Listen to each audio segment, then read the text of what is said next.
Passaic, Eastern Union, Hudson, Western Bergen, Western Essex, Western Passaic, and Western Union. Southeast New York, including the following areas: Bronx, Brooklyn, Manhattan, Northeast Suffolk, Northern Nassau, Northern Queens, Northern Westchester, Northwest Suffolk, Putnam, Staten Island, Rockland, Southeast Suffolk, Southern Nassau, Southern Queens, Southern Westchester, and Southwest Suffolk. When, from Wednesday afternoon through late Wednesday night. Impacts. Excessive runoff may result in flooding of rivers, creeks, streams, and other low-lying and flood-prone locations. Flooding may occur in poor drainage and urban areas. Additional details: 1 to 3 inches of rain, with local extreme amounts, is expected. http://www.weather.gov/safety/ Flood.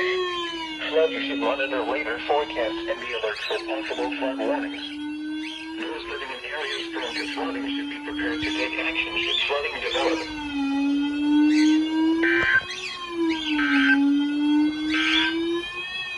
Here is the official National Weather Service forecast for the New York City metropolitan